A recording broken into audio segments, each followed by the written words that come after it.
રાજકોટ ગ્રામ્ય પોલીસ વિસ્તારમાં ખુલ્લેઆમ દારૂનું વેચાણ, જીઆઈડીસી ગેટ નંબર 3નો વિડીયો વાયરલ। એસપી સાહેબ, તમારી આંખે પાટા કેમ છે તેવા સવાલ લોકો કરી રહ્યા છે। ગુજરાતમાં કહેવાતી દારૂબંધી માત્ર કાગળ પર છે। ફરી એક વખત આ વાત સાબિત થઈ છે। ઔદ્યોગિક હબ ગણાતા રાજકોટ નજીક આવેલ મેટોડા જીઆઈડીસીના ગેટ નંબર 3 પર દેશી દારૂનું ખુલ્લેઆમ વેચાણ થતું હોય તેવો વિડીયો સોશિયલ મીડિયામાં વાયરલ થયો છે।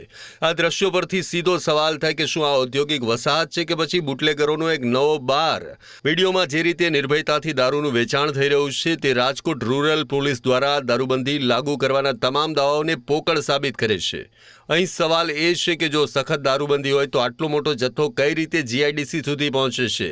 શું સપ્લાય ચેન તોડવામાં પોલીસ તંત્ર નિષ્ફળ ગયું છે કે પછી કોઈના આશીર્વાદ હેઠળ આ વેપલો ધમધમી રહ્યો છે? આ વેચાણ પાછળ કોનું નેટવર્ક કામ કરી રહ્યું છે? સ્થાનિક પોલીસ આનાથી અજાણ છે તેવું માનવું મુશ્કેલ છે। શું ખરેખર પોલીસની રહેમ નજર હેઠળ આ ગોરખધંધા ચાલી રહ્યા છે? પ્રજા જાણે છે કે પોલીસ અધ્યક્ષ સાહેબ ગોંડલ જેવા વિસ્તારોમાં ગુનેગારોને બોલાવીને વોર્નિંગ આપે છે અને મેટોડામાં સાંજ પડતા જ આવી રીતે દારૂની રેલમછેલ શરૂ થઈ જાય। આ વિરોધાભાસ શું દર્શાવે છે? શું પોલીસની કડકાઈ માત્ર દેખાવ પૂરતી છે? મેટોડા જેવા ઔદ્યોગિક વસાહતમાં કાયદો અને વ્યવસ્થા સાંજ પડતાની સાથે જ બુટલેગરોના હાથમાં જતી રહે છે।